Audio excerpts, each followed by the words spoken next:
Tonight, the RNC is investigating a suspicious death in downtown St. John's.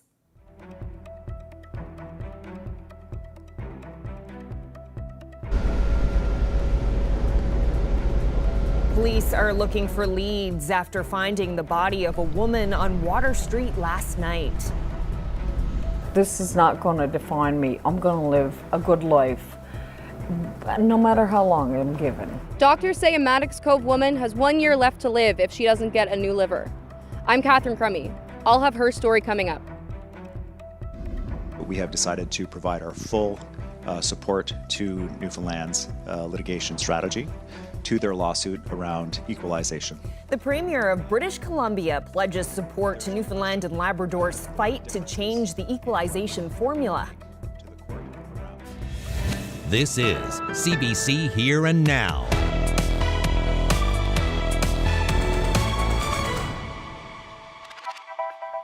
Good evening and welcome to Here and Now.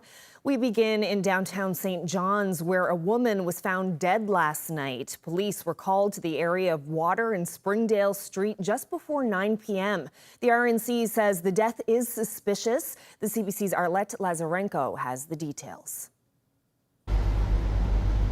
Tuesday night, downtown St. John's. RNC officers swarm an empty lot where the body of a woman was found. You know, at this point in the investigation, it is in its early stages, so it's information gathering. We're looking for any reports of maybe something suspicious in recent days in that area, video footage, or any information that may assist us in our, fact finding at this stage in the investigation. The call came in about 8:40. By 10 o'clock, this was the scene. Officers set up lights, a tent covering a corner of the lot between Newman Wine Vaults and a locksmith company. Police call in rovers, search and rescue. Investigators were at the scene overnight. By morning, the police caution tape still wrapped around the empty lot with multiple officers guarding the scene. Now it's about finding out what happened here and why. The woman was likely here more than a day, so the investigators are trying to figure out a timeline. We believe this may have unfolded in the past few days here in the downtown St. John's area. And of course, it's a tight-knit area. There's a lot of businesses, residences, and a lot of foot traffic in the area. So any information, it could be something suspicious, it could be CCTV, dash camera footage.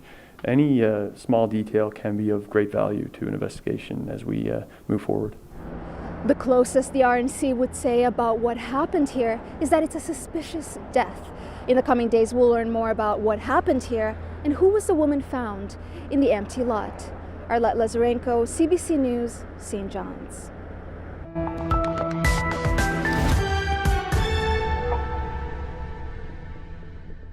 Well, crews continue to battle the wildfire that remains about 4 kilometers from Labrador City.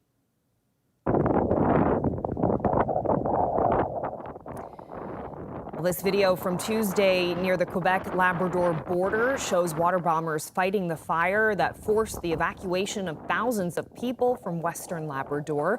Officials say nearly 30 additional firefighters from the island arrived in Labrador today to help with the wildfire. In the meantime, the mayors of both Labrador City and Wabush urge residents to be patient. A man has died after a moose vehicle crash last week in central Newfoundland. The RCMP says it happened around 6 a.m. on July 8th. An 81-year-old man collided with a moose while driving on the Trans-Canada Highway near Norris Arm. He was taken to hospital in Grand Falls, Windsor, and was later transported to the Health Sciences Centre in St. John's, where he died yesterday. Police say they are continuing to investigate the crash. Well, the Premier of British Columbia is pledging his support for a lawsuit launched by Andrew Furey's government. It's calling for changes to the federal equalization formula. David Eby made the announcement in Halifax today alongside Premier Furey. Newfoundland and Labrador launched a lawsuit against the federal government earlier this year, arguing the province is being cut out of what could be billions of dollars in the long term. The BC Premier is echoing that concern and is also calling for changes to the equalization formula. The system is clearly broken, and the federal government made an explicit decision not to sit down and to renegotiate the formula with premiers. Every 5 years, they're supposed to do a review. And when you have problems like Ontario receiving $1 billion in equalization over the last couple of years, that's the time when you are able to address those issues in the formula. Unfortunately, they decided not to do that. And so that leaves only one venue available to us. My pledge, our government's pledge to Newfoundland, is that we will intervene in the case at the appropriate moment as our legal teams discuss. We'll share all information with them to support their claim at the trial level. We'll coordinate with them on legal strategy. And in addition, British Columbia will look at whether we should be filing our own litigation in British Columbia. Now, Premier Fury says revenues from the oil industry have meant this province hasn't received equalization payments since 2008. The Premier says the current formula is outdated, and he believes factors like the higher cost of service delivery in this province should be part of the formula. We're not saying, by the way, that we have the solution right now. We're asking for the courts to evaluate the fairness of it, the mathematical calculations of it, and hopefully that offers all Canadians the opportunity to have a broader conversation about not just the spirit, but the distribution of the outcome of this formula. So we're very grateful for Premier Eby to join.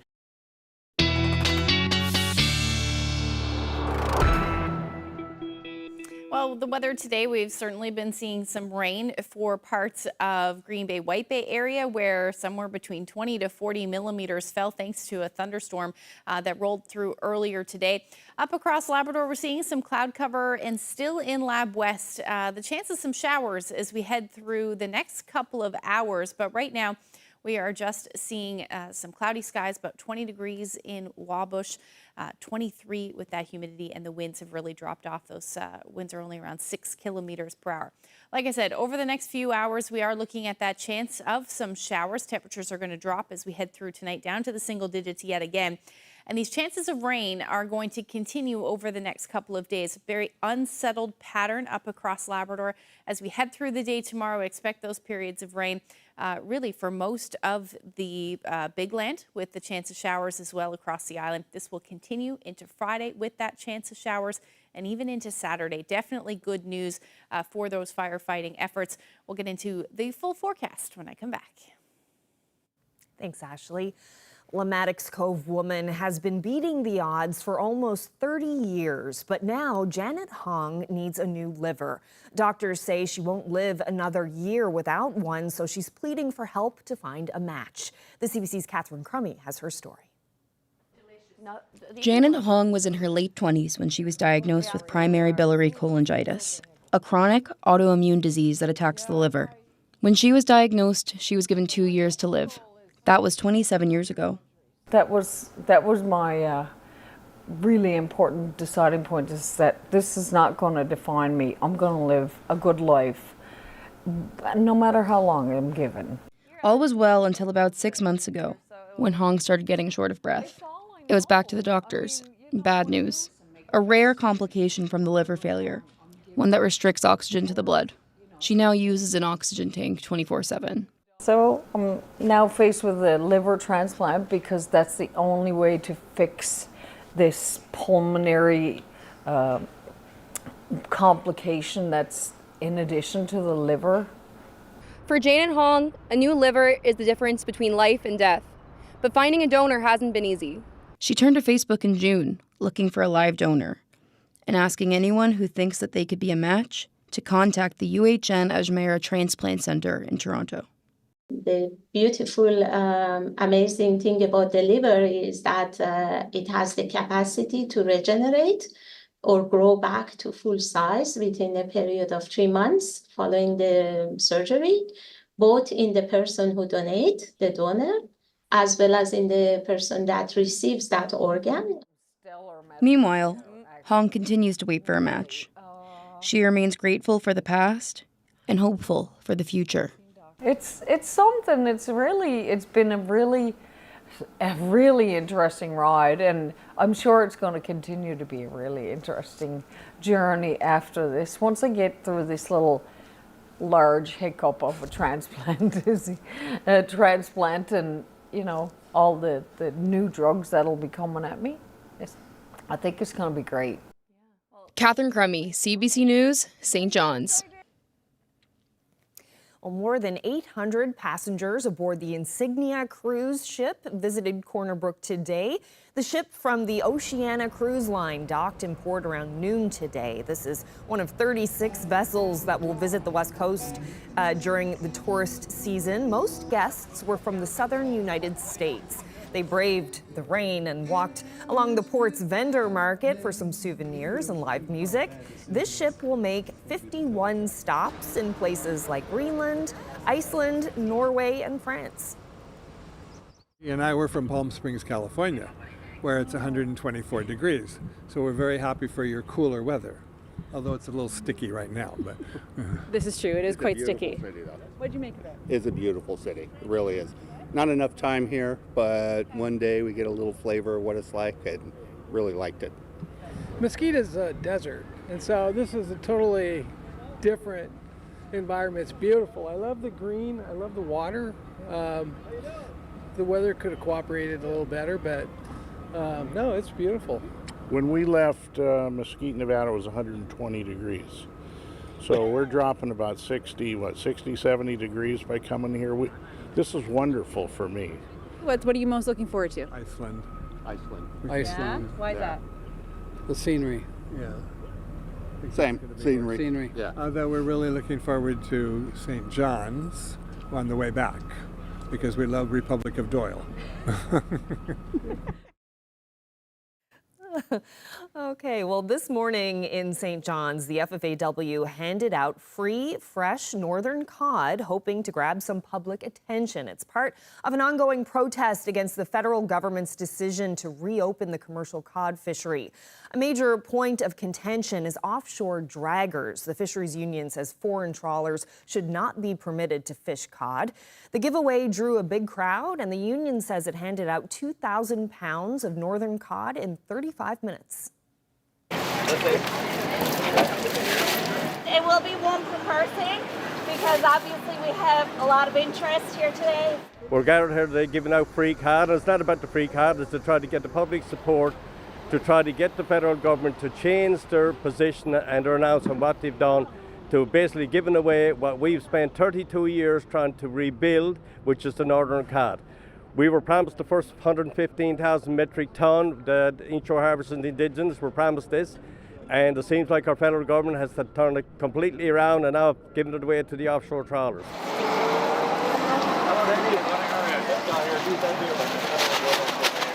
There's no healthy stocks where dragging takes place. Most of them are extinct, or just about it, and we don't want this for the northern cod. We've rebuilt this northern cod without any interference with draggers, and we want to stop now. There's no other way. And every fish harvester on the northeast coast, all around Newfoundland, don't want to see draggers destroying this stock. This is something that we've nurtured, that we've taken care of ourselves to the best we could. And after 32 years, all that the federal government has banned is the cod jigger. It's a shame that they've done it. We need the public to get on the airways, talk to the MHAs, talk to their MPs, talk to everybody they can, and try to get the federal government to change their mind on this here.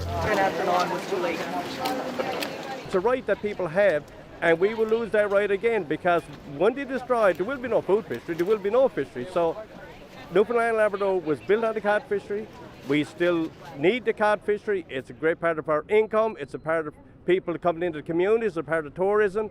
It's a part of our livelihood. This is what we're here today for. That hopefully we can persuade the federal government to change their mind on what they've done.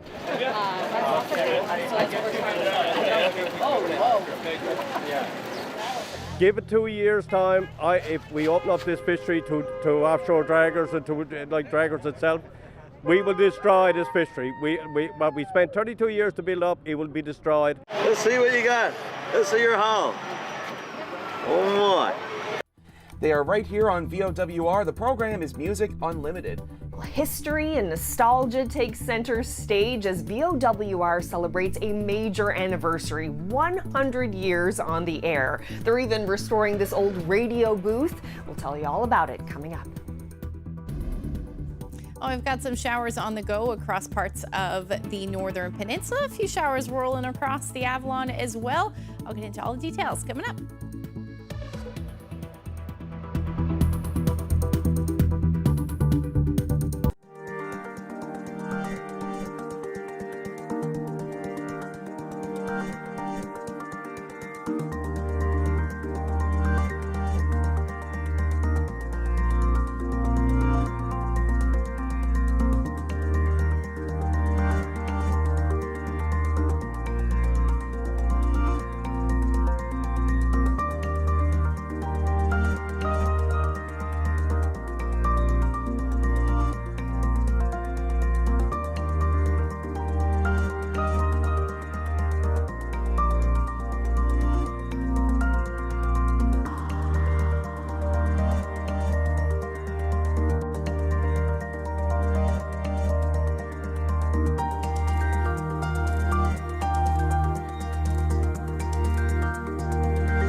Ashley, we saw a little bit earlier with that cruise ship coming in on the west coast, the rain that came down, some sticky weather. How much rain fell today? Yeah, it's been a bit unsettled this afternoon as far as thunderstorms are concerned across the island. Quite a bit of rain fell in a very short period of time for parts of the west coast.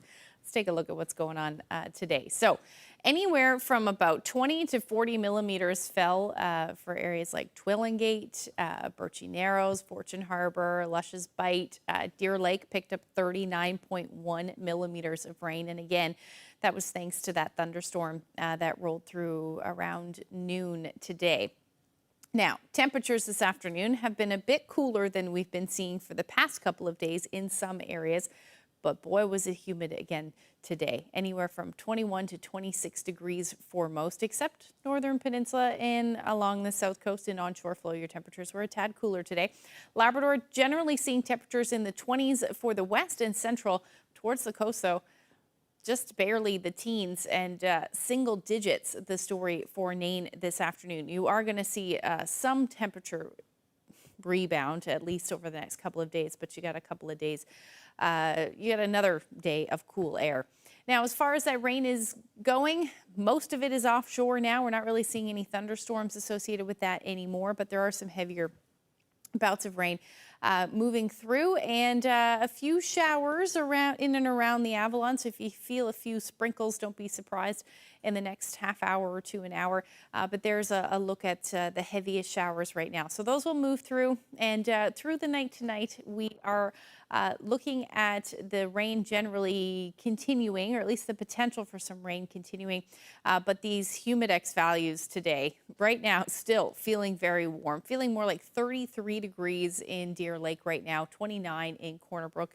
And the mercury is only sitting at about 22 right now. And this is going to stick around at least for the next couple of days. So we've got humidex values likely in the low 30s, continuing through tomorrow. We'll eventually start to see a little bit of relief from that. So humidex values won't be quite as high, likely only in the 20s, but it's still going to feel a bit muggy. That relief will come by the time we get into Sunday evening and eventually into Monday. So maybe hopefully we can open up those windows and clear things out a little bit. So as far as tonight goes, chance of showers still certainly possible for those of you in Lab West. I think that they'll be fairly scattered, but that chance certainly still there. Same thing for southeastern portions of the Big Land. And then as far as the island goes for tonight, slight chance of some showers everywhere, really. They'll be very scattered in nature, maybe some drizzle and some fog patches certainly possible along the south coast, Avalon too. Can't rule that out. But our temperatures are going to stay quite mild, 17 to 19 degrees overnight tonight. Those winds are also going to stay up. They've been pretty gusty today in the east. Southwesterlies will be anywhere from about 20 to 40 kilometers per hour tonight. Single digits still tonight in Nain, otherwise 10 to 15 degrees across the rest of the Big Land. Northern Peninsula, you're hanging on to some of that cooler air tonight as well. Only around 12 degrees overnight. And into tomorrow, that chance of showers again for the western portion of Labrador. You'll likely see some showers in and around central Labrador through the afternoon. We should see some sun in the mix there as well. There is a chance that we will see some thunderstorms across the island at times tomorrow, but it will be a generally unsettled day right into the afternoon and evening, and even through the overnight as well. But there's that risk of some thunderstorms through tomorrow afternoon. Temperature-wise, we're going to return to that heat and humidity through the day. So temperatures in the mid to upper 20s. Again, some chances of some sunshine, certainly possible through central, but you can't rule out the chance of a few showers either. And up across Labrador, your temperatures are going to be into about 12 to 14 towards the coast, a little warmer as you head towards southeastern Labrador, otherwise between 19 and 20 degrees. I'll get into long-range forecast coming up a little later. Thanks, Ashley. Well, in this uncertain media landscape, it's hard to imagine a radio station run entirely by volunteers surviving on the airways for a full century. But that's exactly what VOWR in St. John's has done. This Saturday, VOWR, or Voice of Wesley Radio, celebrates its 100th anniversary. And those at the helm are hoping to attract a new generation of listeners. Right from the early days when it possessed only a small 50-watt transmitter, its object was to reach those who were ill and shut off from the services of their churches. Financial support came from all classes and from people of all religious denominations. I think the amazing response was due to the broad-minded policy of making the station an ambassador of goodwill. And we got some more public service announcements to bring your way before we get back to some of your favorite tunes. It's a wow factor to think that one man had this vision in 1924 when he faced some, opposition from congregation. Radio back then was known as the voice of the devil. So he turned his vision into a way of reaching people so that we could bring people together. Did you hear that VOWR is turning 100 this Saturday? Well, I heard it through the grapevine. Gladys Knight and the Pips for you now on Music Unlimited.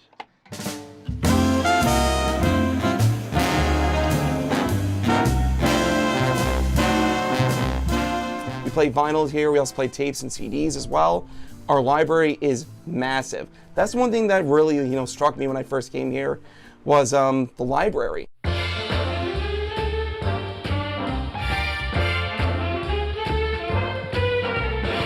People are craving that comfort, that sense of family, that sense of warmth, and that they know that on the other side of a mic is someone that cares how they're feeling and they're playing the music of your life. 2018-2019, this was the only working studio left. Over the past number of years, our plan has been for our 100th anniversary is to revitalize this studio back into the days of the way it was. And right now the board is fully functional, and there's quite a few of our hosts that can't wait to get back in here. We're an all-volunteer, 100% volunteer radio station, and we've survived everything that the major national corporations and commercial radio couldn't. And it's all because of our listeners and our volunteers. Roughly, we have about 50 active volunteers. Over the years, we've fluctuated between 50 and 80 volunteers a year. It's been an honor to be part of a station which has such rich history like VOWR. So this afternoon, we have a flag raising at St. John City Hall. We have the grandson of Reverend Joyce visiting this weekend. We will also be having our 100th anniversary banquet on Saturday evening. We're looking forward to all the excitement and also to celebrate with our volunteers and our loyal audience. We're so thankful. You can't have one without the other. Eventually, once they answer that question, then I ask them another question, and it turns out that they've answered the question themselves. Well, gardening legend Ross Travers has helped countless growers with their garden woes over the past 60 years, but now he's getting ready to hang up his trowel for good. We dig into his best advice for gardeners in the latest installment of Get Growing.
Well, just one look around, you can tell this is the work of a master gardener, perhaps the master gardener. We're at the home of Ross Travers. The gardening legend is about to retire, but before he hangs up his trowel, he's going to give us his top tips on how to get growing.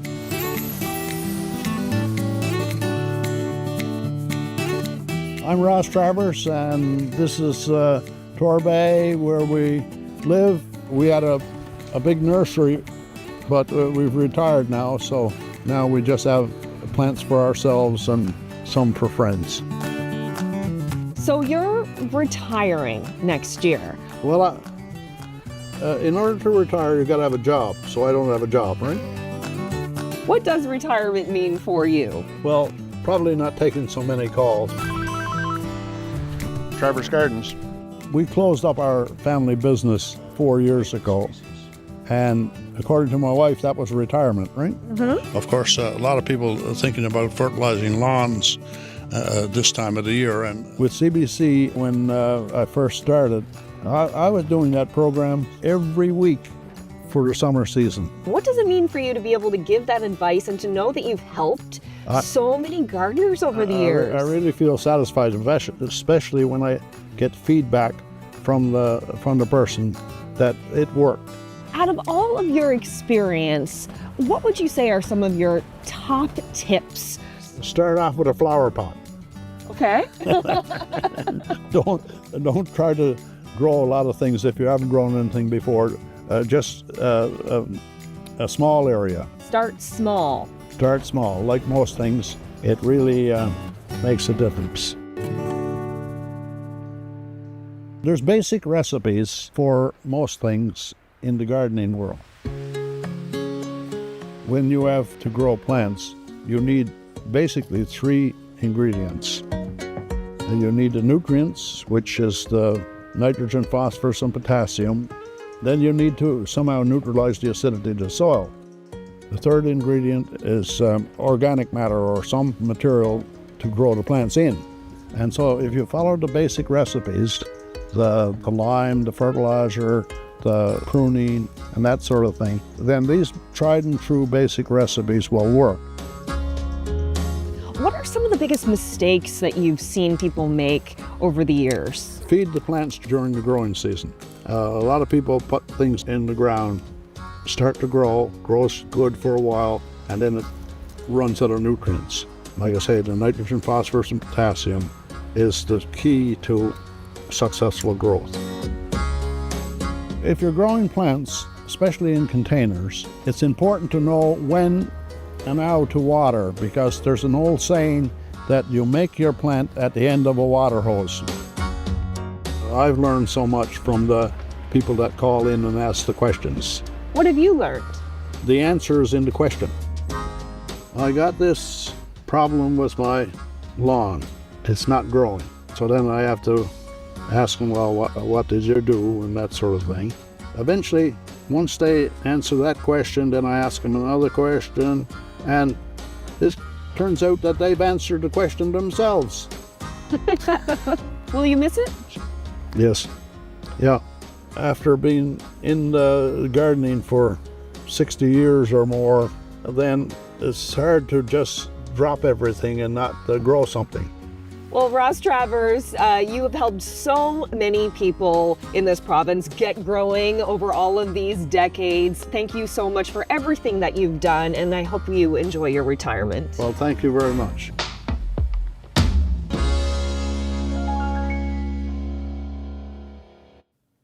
Well, from plants to poultry, it can be difficult for musicians to find a way to stand out on social media. Adam Baxter is turning up the heat to get eyes on his latest single. Melissa Tobin with CBC's Weekend AM met up with him recently at Wingin' It.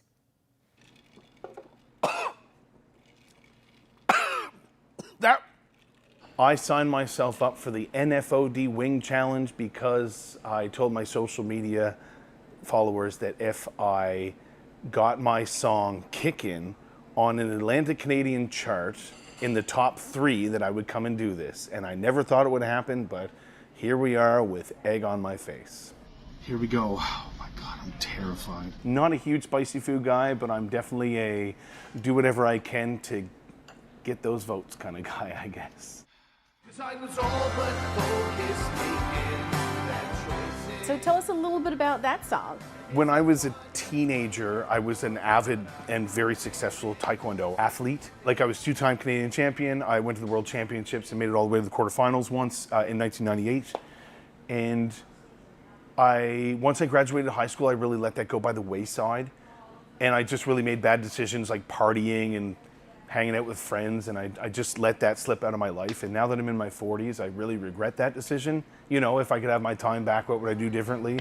And that song is kind of a reflection on that. Yes, I wanna get back machine.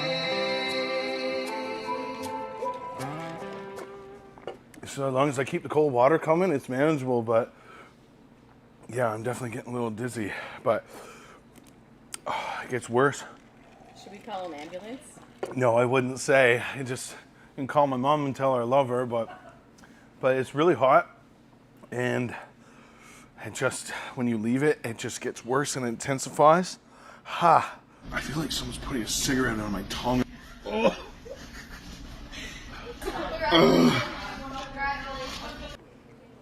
Thank you for making Kickin' at number 3. I'm so thankful. This is worth it.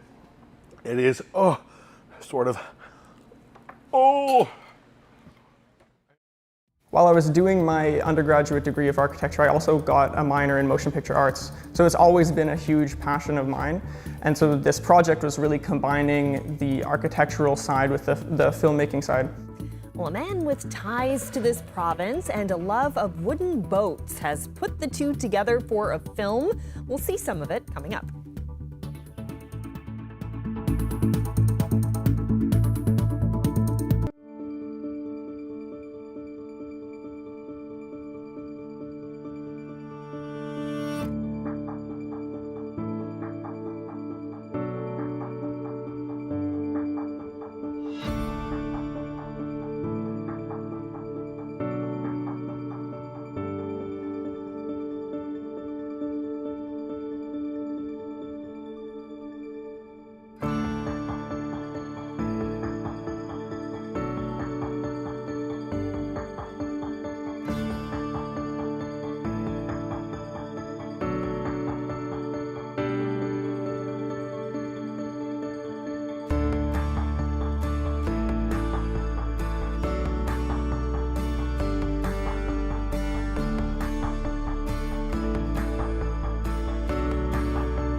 Liam Bursey grew up in Sudbury, Ontario, but family visits to Newfoundland kindled a lifelong interest in wooden boats and the music of Buddy What's His Name and the Other Fellers.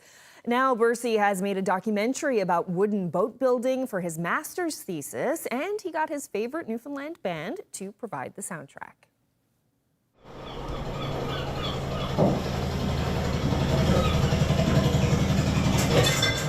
So the film is called Vessel, Stories from the Edge of the World, and it explores the craft of wooden boat building in the way that boats connect people to place.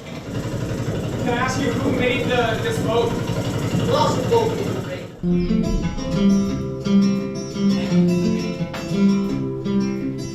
Wayne Chalk of Buddy What's His Name and the Other Fellers was one of the first Newfoundlanders to see the film because he, let me use the music, and it's an amazing privilege to be able to use their music in the film. Just to wake up in the morning to the quiet of the cove. Hi, my name is Liam Bursey. I just graduated with my Master's of Architecture from the University of Waterloo over in Southern Ontario. And for that thesis project, I made a film about wooden boat building. While I was doing my undergraduate degree of architecture, I also got a minor in motion picture arts. So it's always been a huge passion of mine. And so this project was really combining the architectural side with the filmmaking side. What is your first memory in a dory?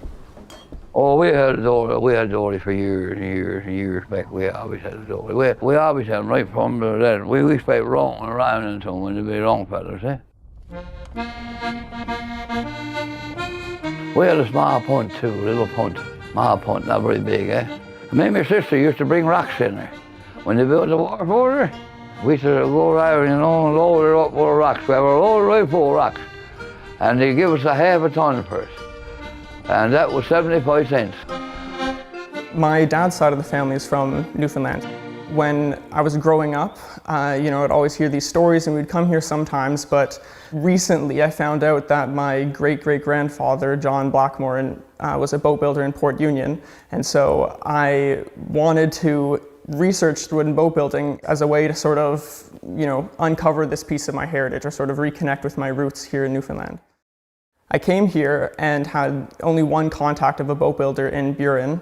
I spent all day interviewing him and hearing his stories, and then he told me about a museum in Marystown, and then in Marystown he told me about the museum in Winterton, and every day I was sort of getting passed, hand by hand throughout the island on this journey, interviewing people, a lot of just, free-flowing interviews, filming everything, and that was what became the film. Really was my trip experiencing this, experiencing the island and learning about wooden boats as I went. She's a rocky island, the ocean. So they're punts. So what you're looking at down there is a dory to the left, and to the right is a row punt. My name is Jerome Canning. I'm the wooden boat builder for Wooden Boat Museum here in Winterton. Liam dropped by here last year, a long chat with him right here in the shop, talking about punts and dories, and he was curious, totally involved, and I really enjoyed that afternoon. And he went through our museum talking to the other staff, all with the same intent. He was very, very deeply involved in trying to find out more about our old boats. People describe wooden boats, just the old person's interest and the old person's skill. But to see a young man, I'm not even sure his age, but he's definitely a young man, the knowledge you have, but also you could see the heart and the passion he had for it, and that to me was very surprising. All these things are out there, you don't have to pay. I grew up in Sudbury, Ontario, and my dad, being from Newfoundland, every weekend would play Newfoundland folk tunes, and specifically for me, the soundtrack to Newfoundland was Buddy What's His Name and the Other Fellers. That was kind of an anchor for my memories here, came through the music of Buddy What's His Name and the Other Fellers. She's a rocky island, the ocean. So as I was making the film, I thought that was the soundtrack to my experience in Newfoundland. It would be the perfect soundtrack for this film. So I reached out to them, and they were kind enough to let me use their songs, and it really makes the film, I think. She's bordered by inlets, tickles and sounds, reaches by coves and by bays. So today we're in the Wooden Boat Museum of Newfoundland and Labrador, and today I'm premiering the film to the community to sort of thank them. Thank you all so much. It is a labor of love making this film, and I hope you enjoy it. So without further ado.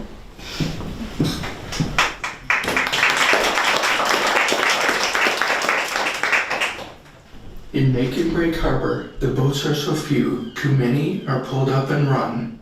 It really touches me when I see people have this really deep connection to wooden boats and to Newfoundland. And has this given you more of an anchor in this place also, Liam? Oh yes, absolutely. I mean, more than I could even imagine. As I was editing it, I spent so much time, putting it together, and it felt like it was my project, my baby in a way, and now I'm giving, now it's Newfoundland's, it's for everyone.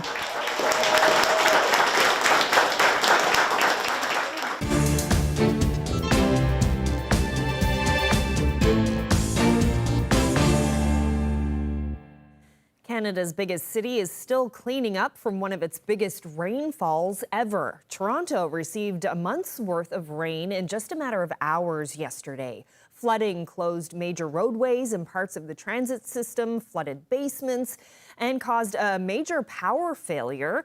As the CBC's Susan Ormiston shows us, it's a phenomenon that's increasing around the world.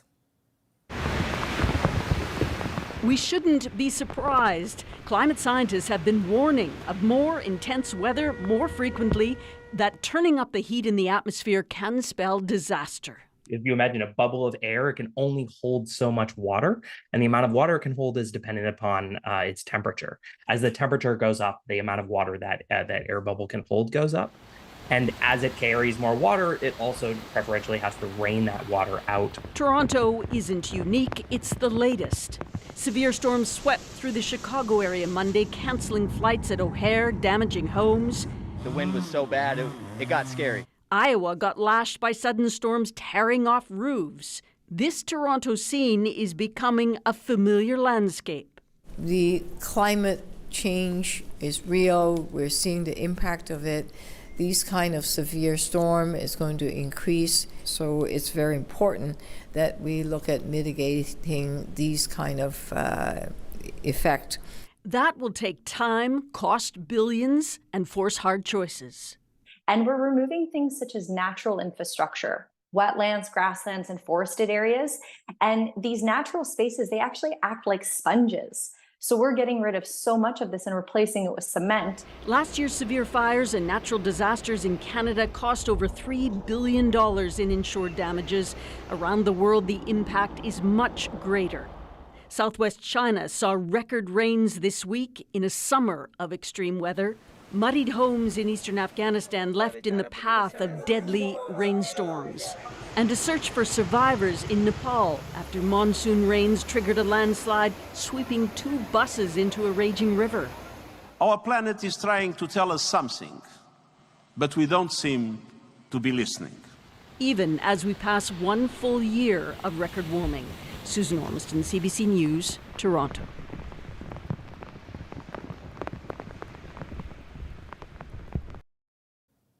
Now to another extreme climate story. A lake in Serbia has completely dried up as most of southern and central Europe is baking under a heat wave.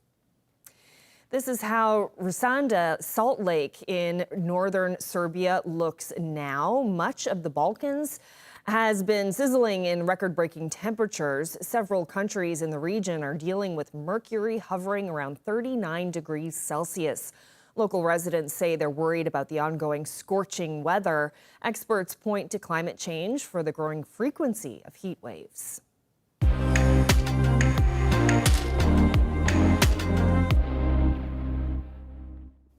An Atlantic Canadian delicacy is flying off store shelves in Cape Breton. Whether it's fried, tossed in stew, or eaten in a sandwich, locals are loving Bologna, and they now have a chance to win a year's supply. CBC's Anna Rack has the story.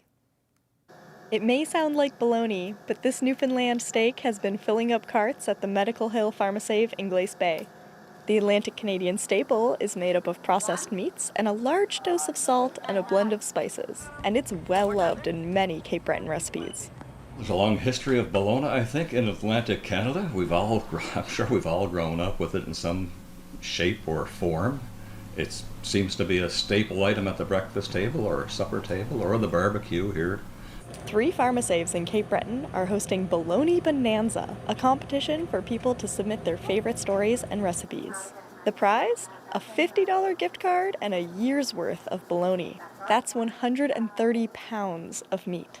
Today, on the first day of Bologna Bonanza, we've seen a ton of customers in and out of the store buying bologna. Here's what some customers had to say. I'd like to buy the sliced bologna instead of like the big roll of bologna. I just find it easier to work with. And I thought, what a good way to promote the big stick of bologna. It's like one of those things coming home. Fond memories of having bologna sandwiches, fried bologna, at lunchtime. Yeah, it's just a warm feeling. People can submit recipes and stories online or in-store until Thursday. More than 100 recipes have been shared so far. Well, so far we've seen Bologna pizza, Bologna casserole, Bologna soup, Bologna tacos, Bologna and cheese. It's all over the board. While bologna might also mean nonsense, Bologna Bonanza is happening for a good cause. Later this fall, the recipes will go into a cookbook centered around the infamous deli meat. And 100% of book sales will be donated to local food banks. Anna Rack, CBC News, Glace Bay.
There you are.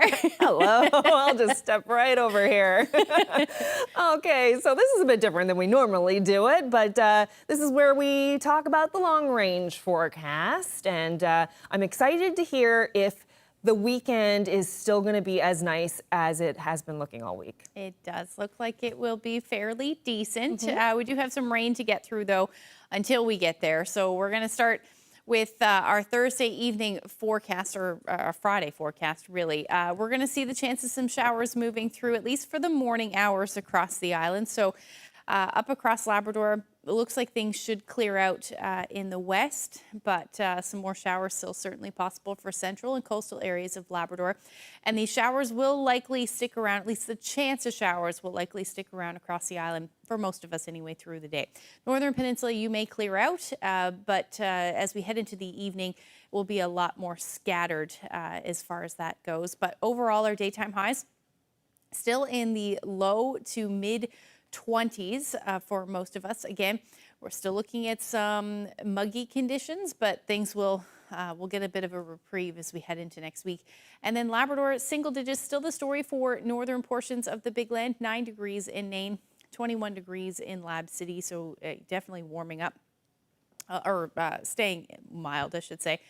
And anywhere from 12 to 15 degrees for central and the southeastern portion of Labrador. So Saturday at this point, looks like we should start clear. We may see a few showers along the northern, northeast coast, just a slight chance of showers, and we may see them develop again in the afternoon. Now, this may just be cloud cover, but the winds are going to be a bit more onshore with easterly winds, so temperatures could be cool on the cool side for those of you that are in that onshore flow. But most of Labrador will be seeing those showers on Saturday. So it is good news. We definitely need the rain, but still going to see the chance of some sun certainly in the mix there, anywhere from single digits again in Labrador at 7. Northern Labrador, otherwise anywhere from 13 to 21 degrees across the Big Land. And then temperatures in the mid 20s for most of the day on Saturday. Long range forecast, we'll see temperatures sitting in the low 20s with the chance of some sunshine to round out the week and into the beginning of next week. But overall, our overnight lows will be between 14 to 16 degrees through the overnight. And for central Newfoundland, you're looking at some showers late day on Sunday. Again, temperatures in the mid-20s, but cooling a little bit as we get into Monday. And western Newfoundland, you are looking at the similar forecast with a better chance of some showers. Showers really the story for most of Labrador, clearing as we get into Monday for the west. Our photo today is a great sunset in Vermuse. Linda shared this great shot with us. If you have any weather photos you'd like to share with us, send them to Facebook or email them to nlphotos@cbc.ca. Almost feels like we should be seeing like a wolf howling at the moon there. It certainly looks like it. Even though it's the sun, but it looks like a giant moon. It does. Yeah, it's beautiful. Beautiful shot. Great shot. Thank you so much for that. And you know, it's too bad all of that rain that they had in Toronto, that system didn't work its way to Lab West. Yeah, that's thunderstorms for you. Yeah. Get a lot of moisture with them. But still some rain on the way there, so that's a good thing. Always for good sure. news. Yeah. Okay, great. Well, that's it for us. Thank you so much for spending part of your evening with us. Good night.